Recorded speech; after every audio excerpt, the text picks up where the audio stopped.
Hello, everyone. Sorry, we were a little bit late, had a little bit of technical difficulties going into live Facebook on Peaks for Change. But welcome back. And once again, we're going to be navigating our mental health in isolation. And today we have Tenny with us.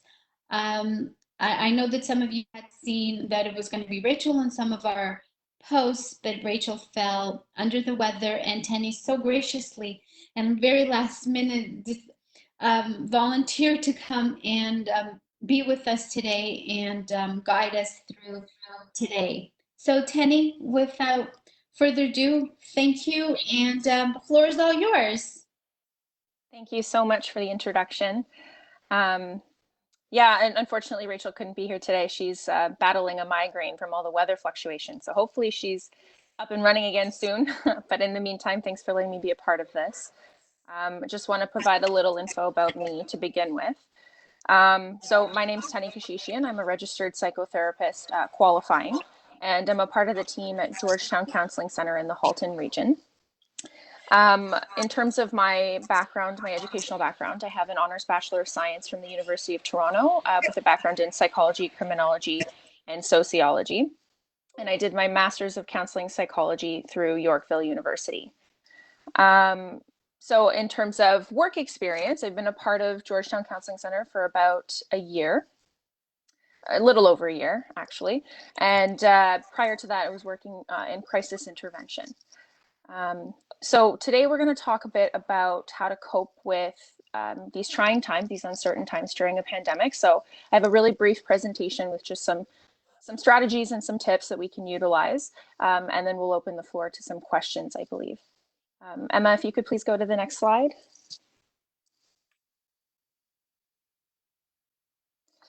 Okay, so how to cope with the pandemic. Well, first of all, it's important to recognize that we're going to be possibly feeling some anxiety at this time when maybe anxiety is not something we've dealt with before, and that might be confusing or overwhelming or frustrating or whatever emotions that come with that. So allow some space for yourself to kind of figure out how to manage your emotions and allow room for the emotions as well. It's important to recognize that this is new to everybody. So we're going to use these strategies as best we can, and whatever combination works for you is going to be unique to you. But I encourage you to give them all a try and see what clicks.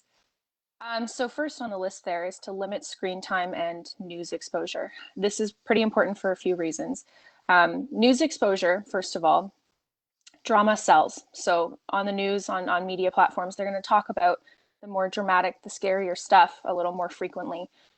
You hear less about the positives and the first person accounts of someone who beat this virus in a few days, because it's just not as interesting. And on top of it all, the news media reporters, they're nervous too, they're scared too. So a little bit of their emotions are feeding into it, and maybe that's influencing the content that we're consuming. So we need to limit news exposure and maybe stick to platforms that are trustworthy, that are just about the statistics. It's not about the emotion attached to it. So things like the World Health Organization or the Government of Canada's website or John Hopkins University, they all have really great information there that'll keep you up to date on what's important without overwhelming you. The other piece there is to limit screen time. This is important for a few reasons as well. First and foremost, when we are exposed to a lot of screen time, it does sometimes heighten anxiety. Plus all the blue light, it can impact our sleep. And right now, in order to manage our anxiety as best we can, we need to try to be taking care of body and mind, and that does include sleep. So limiting our amount of blue light exposure will help with that. The second point on the list there is creating structure and routine. This is really important in a time where we have no routine, where our routine has been changed so drastically. We used to wake up and go to work at a certain time or drop off the kids and all these things, and now everything is so drastically changed, and that does feed into anxiety. It's important to know that routine is predictability, and predictability, there's comfort in that. So creating your own routine, so consistent wake up time with maybe a plus or minus 30-minute window, trying to have lunch around the same time, going to bed around the same time, working the same hours, or if you're not working, you're doing hobbies and spending time with the kids or family members or whomever around the same times of the day. The next point there is taking time to connect with friends and family. Humans are pack animals. We operate best when we're talking to others, connected with others, close to others. And at a time with social distancing, that can be really challenging. So it's helpful for sure to try and get a little creative. Fortunately, we have a lot of options and platforms right now. So I know people are using Skype and FaceTime to stay connected, and text and phone call. And now we've got things like an application called House Party, so you can video chat and play games with family and friends, and Netflix Party and all kinds of stuff. So getting creative at a time like this is really helpful in order to stay connected with our loved ones. So the next point on the list there is to practice self-care. This is crucial, not just at a time of a pandemic, but in general. Kind of links back to the idea of taking care of body and mind. So eating well as best we can. We're going to indulge sometimes. Getting enough sleep, drinking enough water, trying to keep our body moving when applicable or when an option. And then taking care of mind as well. So doing things that are fun for us, things that are soothing, relaxing, taking that bath, writing that journal entry, whatever it is, spending time alone or with someone in the house or in a virtual platform. All these pieces are self-care. And if we're taking care of all these major components as best we can, we're going to help minimize some of the anxiety that we've been dealing with. The next one on the list is to try a new hobby. Keep in mind, I know there's a lot of pressure at a time like this to be productive because we have all this time, and you absolutely can, but go at your pace. Don't overwhelm yourself. So if you want to spend some time focusing on self-care and then indulge in that hobby later, that's fine. But trying new hobbies, maybe picking up that calligraphy pen you bought 3 years ago that you haven't picked up yet, or those knitting needles that are collecting dust in the closet. Those are the types of things that we can use to fill our time now to create routine and to engage creatively. And the last one that I've listed there is to be self-compassionate. Right now, it's okay to not be okay. So leave some room for emotion, as I said earlier, and be kind with yourself and gentle with yourself, and recognize this is temporary. This pandemic is temporary. These emotions are temporary. When it passes, we will come out the other side with new skills maybe, or a better grasp on our self-care, or maybe just time for some rest. But we will come out the other side. Emma, if you could go to the next slide. I think it's just a little panel about Georgetown Counselling Center. Something important to utilize at this time not only is to get support from friends and family, but also to seek out support professionally if you need. We are here for you. Georgetown Counselling Center is still working, still offering distance counseling via video and phone. So we're more than happy to set up an appointment. You can contact our office. The number and email and everything is listed there. And we could even do a half-hour free consult, see if you're connecting with a therapist that you have that consult with, and otherwise we can set you up with somebody else. Ultimately, we want to be there to support you in however you need. So please feel free to reach out if you have any questions, anything like that. We're happy to answer them for you. So I think that covers my brief presentation. I just wanted to give you a quick rundown of some of the strategies and coping tools. But I think now we'll jump over to Emma, or maybe just into the question period, however we're going to tackle that.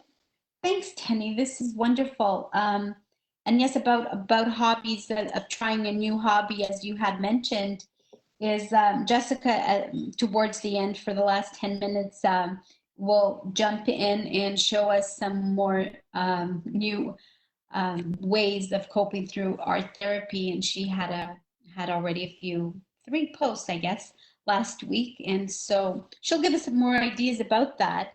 But I can start with one question, if you don't mind, and then anyone else that would like to ask questions via the chat on Facebook, and we will get you to answer them. My first question is that I know that there's a lot of parents right now, all the parents are home teaching their children, and I was wondering, advice can you give parents on ways to limit their stress and their anxiety of teaching the kids and keeping up with the schoolwork? And at the same time, what advice would you give the parents to help minimize the children's own anxiety?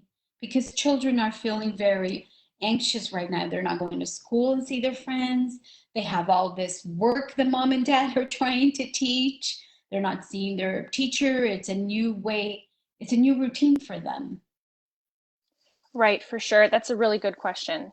Um, First of all, in terms of tackling how to go about um, managing and juggling your own work or maybe your own household responsibilities on top of now being that homeschool parent, there's there's going to be stress around that. This is new. This is, as I talked about, the routines, they've been broken. There's no more predictability. And now we're trying to juggle multiple full-time jobs in a sense, whether that's we're still working from home and trying to teach our kids, or if it's just we had other things that we're trying to take care of at home on top of our own mental well-being. And now we're trying to help our children at a time like this too. So there's a lot of things that we could do for sure. I mean, for in terms of working with your kids, setting boundaries is really important. Figuring out, what's going to be our start time and end time in terms of schoolwork, but when are we going to take breaks? When are we going to catch our breath and do something else and something for fun, or even if it's just for the parent to take 10 minutes just to get away from it for a moment. It's definitely important to set boundaries in terms of what can I handle and what can I not handle, and when do I need breaks? And if you can tag team with someone else in the house, I definitely encourage that. The other piece is you can try and teach your kids how to tackle independent learning to try and alleviate a little bit of the stress off yourself, though that is tricky. Independent learning does take time, and some kids, they adapt to it a lot better than others. So it's going to be a challenge, but it doesn't necessarily mean it's not doable. I've thought about this before, so I did make some jot notes on things that we can do to help with independent learning. Something we could tackle is collaborative chunking. So sitting down with your kids at the beginning of the school day, making a list of what needs to be done and making it into small goals, things that are tangible and easy and rewarding when we complete them. And then setting up a reward system, maybe a point system, or they can collect star stickers or whatever it is, depending on the age of the child. And then they can redeem these points for extra tech time or fun time outside or a video chat with friends or whatever it is. Then we can also plan breaks, as I mentioned, which is really important for you and for the kids. Allow flexible scheduling. So if your kids want to tackle art first, fine, tackle art first. But we still have the list of things that needs to be done. So being flexible in how we tackle our to-do list, but still with the goal of trying to get them done for the day. Not overwhelming the list either. We don't want it to be overly lengthy because that adds stress to both you and the child. And being patient with yourself, remembering that you're trying to juggle a million and one things already. And now on top of that, you have a little one to help learn and you have to help them with their anxiety and all of that stuff. So there's a lot of pieces that we have to consider that it's not usually a one person job. So again, self-compassion is key here. Be kind to yourself, take breaks, allow space, be creative if you can. If you can bake instead of doing some assignment for school, take a break, do the baking, then come back to it. It's still learning. It's still teaching your kids a lot of responsibility and enhancing their minds. So a lot to consider in terms of our approach, but just be patient with yourself, allow for breaks, and be flexible.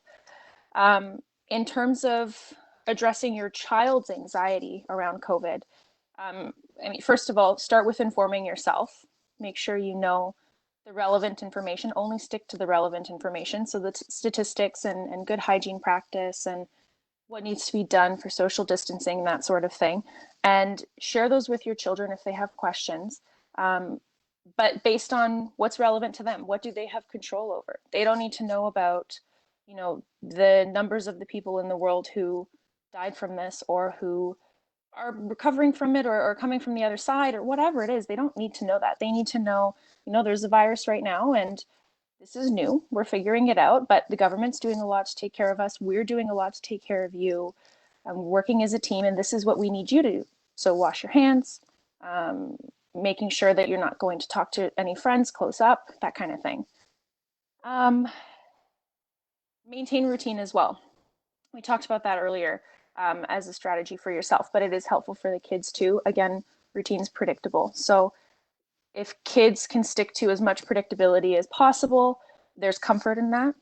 Right now, school's changed. When we see our friends has changed.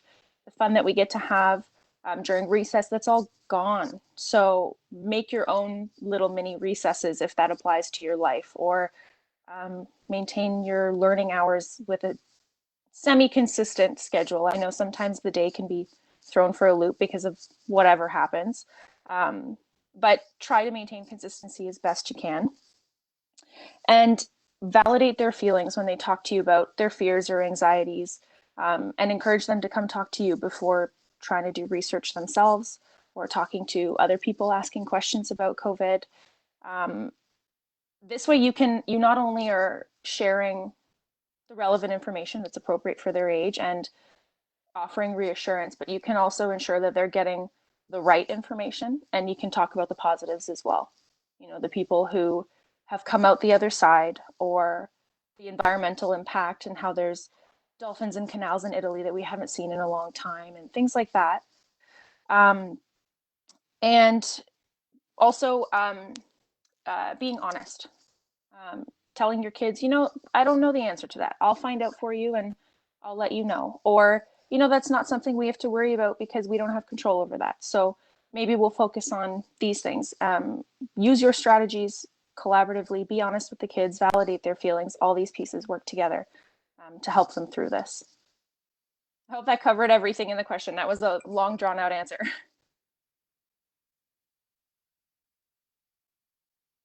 I think it did, and I have a question, and I'm trying to see how I can read it out to you for you. And until I figured that one out, I have another question. Okay. That I had before as well from another participant is if you can probably maybe give us a little bit of advice on, for all of those that we have parents in an old age home right now, in a home, and it's very stressful because a lot of the majority of the patients are getting ill, and they're residents of homes. How advice on how we should deal with it, and when we talk to our parents over the phone, to also assure them, because then they also get worried about us, right? But how should we handle better that conversation? And I'm even echoing myself because I talk to my dad, and he's in a home, and I tend to ask the same question: did you wash your hands? I want to be able to reassure him that we're okay, but also that he's going to be okay. Okay, so first of all, it's helpful to focus on what we have control over. If we get really fixated on the things that are outside of our realm of control, it's easy to feel anxious or to spiral.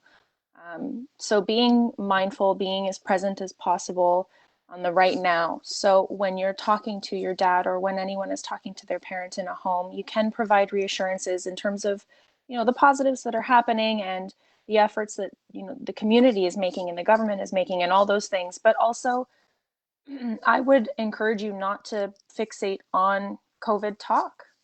Ultimately, this is a conversation with a parent that you care deeply about and you want to have a good conversation with, and it helps alleviate anxiety if we're not fixated on something and thinking about something all the time. And that may come with just talking about other stuff, shows they're watching, books they're reading, what they're up to these days. Not to act as though we're in denial or avoid the important questions. We can still have time for those conversations, but we're focusing on things we have no say over. And the better approach here would be to focus on what we do have say over and what does bring us joy in a confusing time. The other thing is, don't burden yourself with carrying forward all the positive reassurances that someone needs in order to take care of them. It doesn't 100% fall on you. You can absolutely help, but again, you're one person. You're doing all that you can. If you're worried for someone's mental well-being, connect them with their local distress centers.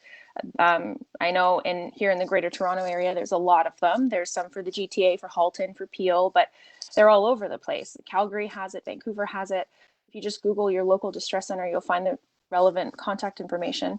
And then that gives them someone to talk to about their stress in between their calls with you. Or you can connect them with other professional support, a psychotherapist or a social worker or a psychiatrist or whatever it is. So be patient with yourself. Don't hyperfixate, and just be there for each other, and not necessarily in always looking for positive reassurance, but just communicate with each other. Just stay connected. Support each other in other ways, not just COVID talk. With the hand washing comment, though, I get that. I ask my father that all the time too. So, I mean, it's going to happen. It's okay. You're worried too. Thanks. I have another question. So, asking, when you are single and feeling lonely in these times of isolation, would you recommend online dating sites to have companionship? I don't see why not. I mean, right now, we kind of live in a culture where online dating goes from brief conversation to face, and slowing things down is not necessarily a bad thing. Having the opportunity to talk to someone for a few weeks just in a virtual setting and just getting to know them.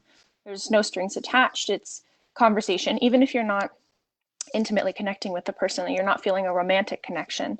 It's a person you're talking to. It's a person you're connecting with. So I think it's a great time for online dating. Assuming you're comfortable with it, I say go for it. And on that thought, how about advice for couples that that you would give couples to take a step back, or maybe to work on their communication when all nerves are more heightened, because it's not only financial pressure that everyone is feeling, it's also obviously the kids are at home when you do have kids, and all this pressure and work. What advice would you give a couple? Great question. So I've seen a lot of this actually. Excuse me. I've seen a lot of this in terms of couples having more conflicts, just bickering more or having bigger blowouts because of all the elements of stress, like you said, the financial stress, or with the children, or just with not being able to have breaks from one another. You're sharing the same space and you can't really leave. So it's tough. It's tricky. There's definitely a few strategies you can use, quite a few, but I think my top recommendations would be when you are feeling really heightened with emotion, if you're really flooded, separate yourself. Explain to your partner what's going on so they don't feel like they're being abandoned or set aside or not prioritized. Tell them, you know what, I'm feeling frustrated, I'm feeling overwhelmed, I'm feeling like XYZ, so I need some me time. We'll talk about this after. I'll come back to you in an hour or tomorrow morning or whatever it is. Make a promise to return to the conversation if it's important and worth having, but allow yourself that break when you're feeling emotionally overwhelmed, because generally we don't have productive conversations when we are overwhelmed. But on top of that, I think it helps to have the conversation with your partner prior to a conflict, planning for a break, a little breather. If I'm feeling overwhelmed or flooded, I'm going to do this and say this. I hope you can understand. I want to offer you the same, and make an agreement, a verbal agreement with one another, that you'll allow each other a little bit of space if you are getting to a place where you're feeling a little out of control of your emotion.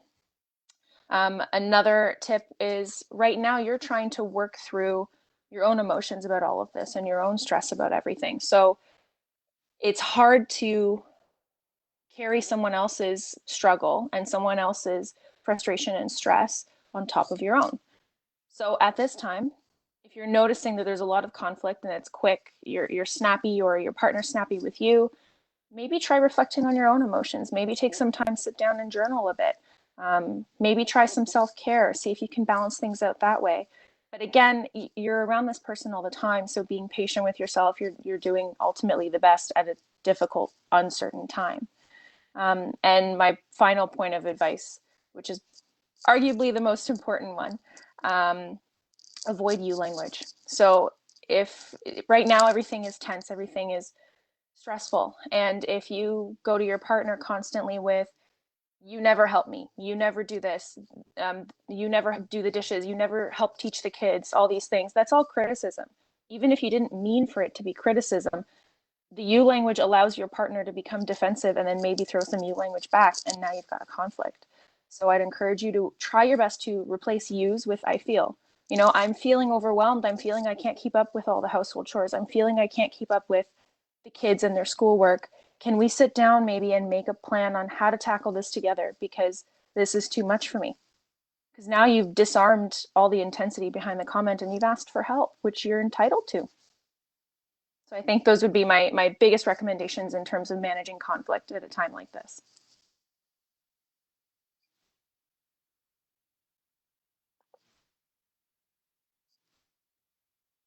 Trying to unmute myself. Thank you. I have a few more questions. One is, I'm feeling extra emotional these days, ready to cry when normally I'm more steady. Is that normal? Yeah, absolutely. I briefly touched on this at the beginning of my little presentation there, but maybe right now you're going to be dealing with spikes in emotion or anxiety that you've never really had to deal with before. So this is new, uncharted territory, maybe a little uncomfortable.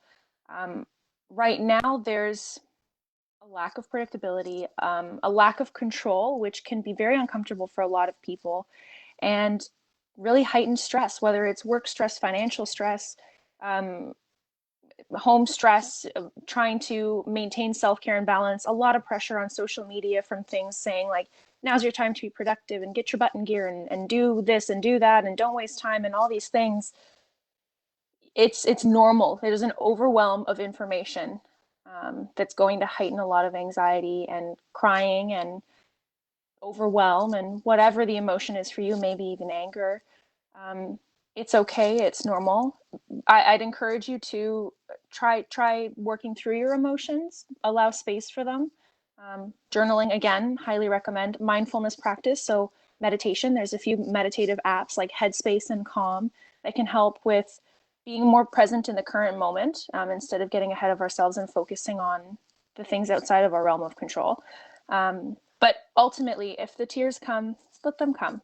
And then follow up with self-care and follow up with something, a competing emotion, something positive to help turn around the next hour. Don't even pressure yourself to have a better week, a better day.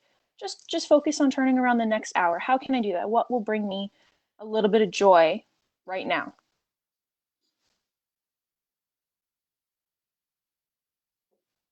I have another one, a few more actually. Okay, I'm going to go here on by. I have a few friends struggling with self-compassion and being hard on any physical changes during this time.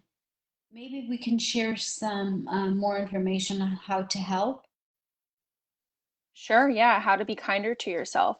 Um, well, something I recommend asking is, would you say these things to your friend or to your family member?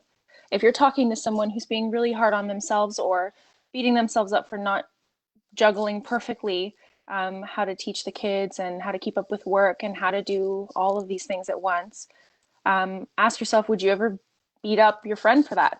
Or talk to your family member like that, or tell them they're not doing enough or they're not doing it perfectly.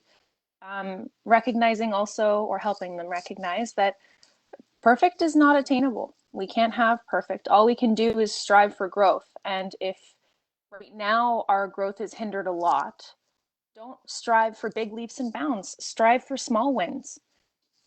Make a routine, set small goals for yourself throughout the week, and achieve them. As many as you can, but you don't have to achieve all of them. They could be long-term goals. Actually, a strategy that I really like is collecting a bunch of sticky notes and just writing on them, whether it's a self-care goal or a productivity goal or whatever you want, one goal per note, and then arrange them on a wall in a fun shape or something, or put them in a notebook or your journal or whatever you want. And as you achieve them, cross them out and make a new one. And there's no timeline, there's no pressure, just doing things at your own pace, because right now you just need to focus on your mental well-being, and beating yourself up is not going to do that. This is new. This happened like overnight, really, it feels. So be patient, do your best. There's only so much you can do. Thank you. Actually, I love that. I was making notes as you were speaking about one go per note. I'm going to start putting little sticky notes all over the house. Good. I do it too. It's fun. I have another question, and kind of maybe as a follow-up to this, but is the question comment says, I have a friend who is getting depressed. She is responding to me less and less. How can I help her? With that friend, with anyone really, sometimes it's helpful to ask if they need social engagement or if they need some space, because how we deal with stress varies from person to person. For instance, I myself, I like my space. I like practicing self-care independently. That works for me. So if I'm overwhelmed, I'll pull away a little bit. And it's not cause for worry, though people do get worried if they care about you, and it's normal, versus someone else who really engages socially a lot if they are overwhelmed or stressed or depressed or dealing with whatever emotion. So I'd encourage you to try talking to them to see what they need, if they need their space or if they need your check-ins. I don't want you to just stop checking in, but maybe find a compromise. If they want a little bit of space, figure out how you can find it in between. And if you're really concerned, try and give them resources for your local distress centers. Those are free. Um, there's there's also kids help phone and things like that for youth, but I'm assuming this is for an adult. So you connect them with local distress centers, local resources for counseling. There are some that have sliding scale as well. So your session rate will vary based on your income, which is helpful at a time where a lot of people's income has been severely impacted. So try and connect them with resources. Be there for them. You don't have to fix the problem. Just be there for them in the way that they need, and then connect them with professional support if they need as well. Thank you. Another one, and this one, the answer will kind of be important to me as I'm reading it, since I do live with a nurse in the house, and we talk a lot about COVID. But the question is how to deal with constant COVID talk at home and having to go to work in a high stress environment that deals with COVID patients. Yeah, good question. Set boundaries. You don't need to talk about COVID all the time. The important details are social distancing, practicing good hand hygiene, maybe cleaning your groceries when you bring them in the house, and taking care of your mental well-being. Those are the things you need to focus on. Talking about the current state of the world all the time is not helpful. So tell your family members, you know what, this worsens people's anxiety. This is stressful. This is overwhelming. We need to focus on the things we do have control over, like what we're going to bake tomorrow, or when we're going to go for a walk, because we can still go outside. I mean, don't interact with other people for sure, but focus on the things that we have a say over and make that your priority. You can reassure your family members that this is not malicious. You're not angry with them for asking these questions, and validate that their fears are normal, but that it's good for everyone's well-being to minimize the COVID talk. And you already have to deal with it so much at work. It's just going to worsen your anxiety levels or your stress levels. So set that boundary and explain why. And I anticipate most family members and loved ones would be on board. I'm personally making a note of that. I have another question. When I wake up in the night and I can't sleep as I find myself worrying about the future, what can I do to settle down and get back to sleep? Well, first, we probably have to look at what your sleep hygiene looks like. So that's referring to what you do to set yourself up for a good night's sleep. Are we spending a lot of screen time? Blue light really messes with your body. It triggers well, to get a little boring and scientific here, it triggers less production of melatonin, just like UV light does when we're out in the sun. And so it confuses us on figuring out when is daytime, when is nighttime, and that impacts our ability to sleep easy, or to stay asleep. So limiting screen time, maybe avoid it an hour, a half hour to an hour before bed.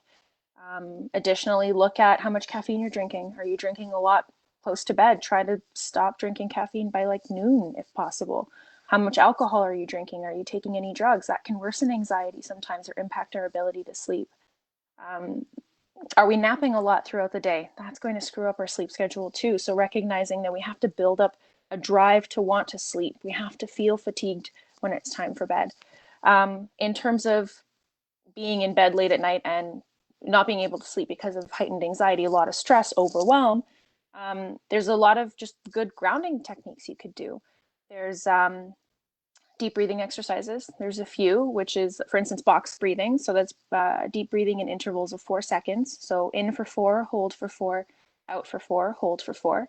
You'd want to repeat any breathing exercise for a minimum of 2 minutes in order to actually trigger a relaxation response. So it needs at least 2 minutes. There's also just traditional deep breathing that's not counted. So just breathing till your chest feels full of air through your nose and then out through your mouth until you feel a little bit of a clench in your stomach. There's a lot of strategies you could definitely look up online to get the breakdowns of how to tackle deep breathing. There's also progressive muscle relaxation.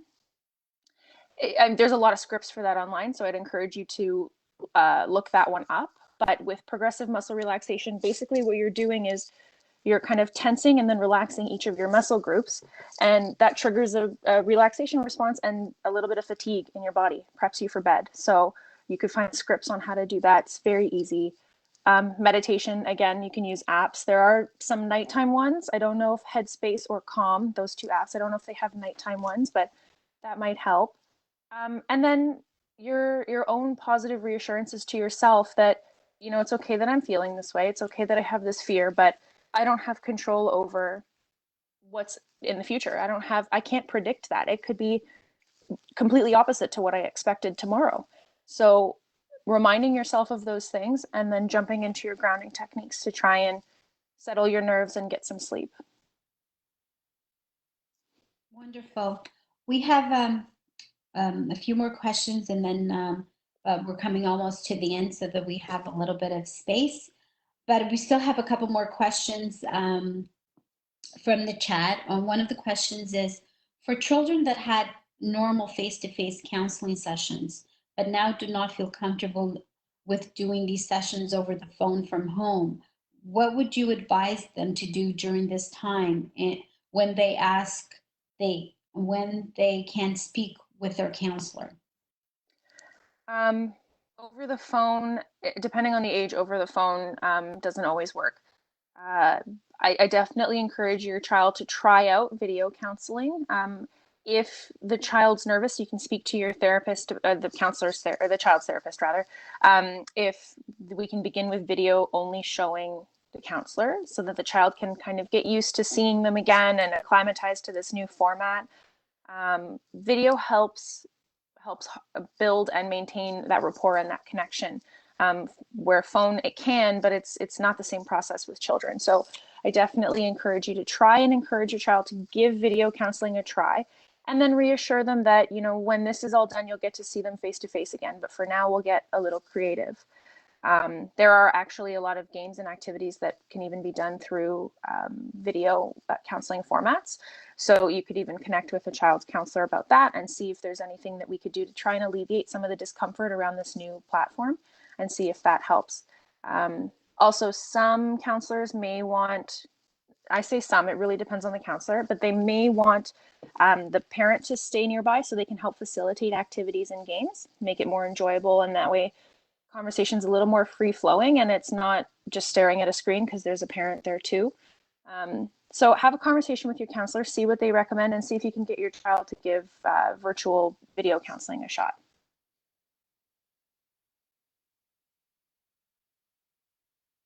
And I'm going to say that this is the last question because we're already 11:45. Everybody's been so engaged. It's wonderful. I have another question. If you are in a relationship and do not live together, how do you cope during this time when you may not be able to see each other? Yeah, that's a tricky one, because you want to see this person that you're used to seeing so regularly. So it's frustrating. Um, First of all, you're entitled to that emotion. Likely your partner's in the same boat. Really, the best thing I can recommend right now is being creative in how we stay communicating with one another. So a lot of video chats, still talking to each other in the same way about anything in life, not necessarily about COVID.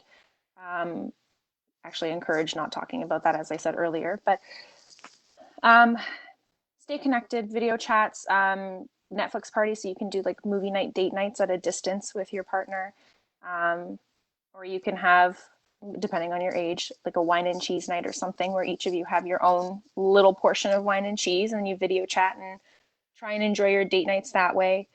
I know the physical touch is lost and the connection that way is lost, um, but your emotional connection is not. You still have that great deal of fondness or love that you felt towards one another. So just fight through this as best you can. You'll come out the other side and get to see each other again, but for now, stick to virtual. Wonderful. So if you don't have anything else to add, it was amazing.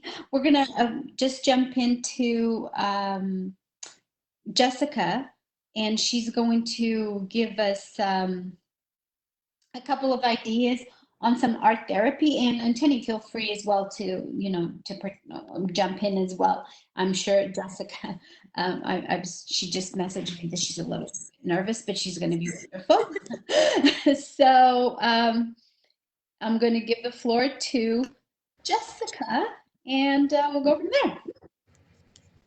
Okay, can everybody hear me and see me?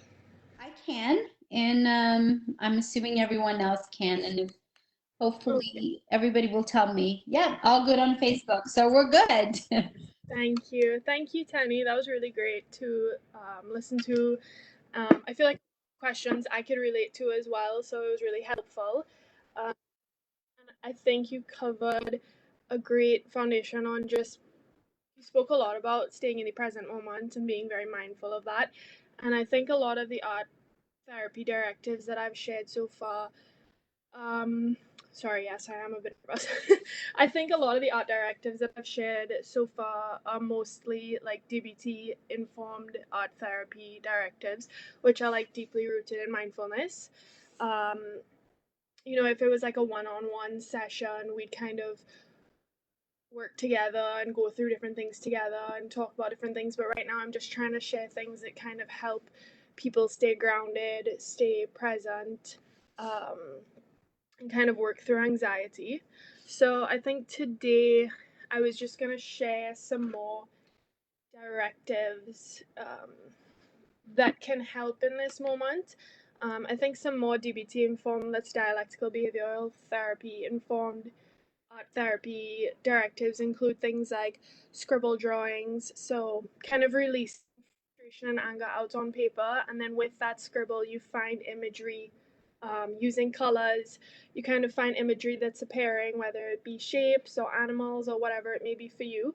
Um, Again, this is not for particular, like necessarily for adults or children. These are just kind of general ones that I think can work for anyone. We have blind contour drawings, and that really I find can be very grounding. It puts you in the present moment. Even if it's just something like your hand, focusing on your hand and not looking at the paper, just kind of looking at your hand and focusing on all the lines and crevices and folds within your hand and drawing that contour on your paper. Again, without looking at your paper, letting go of all judgment of what the end product is going to look like, and then kind of looking at your piece of paper when you've complete the entire blind contour drawing. I think these things are just really bringing us to the present moment and focusing on the task at hand. Another thing would be like mindfulness rocks, painting on rocks, words that are helpful in that moment, and then meditating upon that rock. I think another really important kind of like what Tenny was touching on, giving space for emotions and finding the time to understand emotions. Often we experience primary emotions, which are like natural responses, and then what happens is secondary emotions often result from like judgments concerning that primary emotion. So often things like anger is often like a secondary emotion to fear or sadness. um, and so I think this is a great time for us to understand what the primary emotion is, and where that anger is actually coming from. So I have a suggestion of doing an anger iceberg, or just an iceberg in general. As we know, the top of the iceberg shows on top of the sea, the ocean. And that might be anger or whatever emotion is your secondary emotion that's coming through. And we kind of want to focus on what's below. Another way you can do that, which is really fun with kids, is giving characters to each of their emotions and asking questions like, what emotion is this, and what does this creature need in order to like be healthy or functional? Are those needs currently being met? And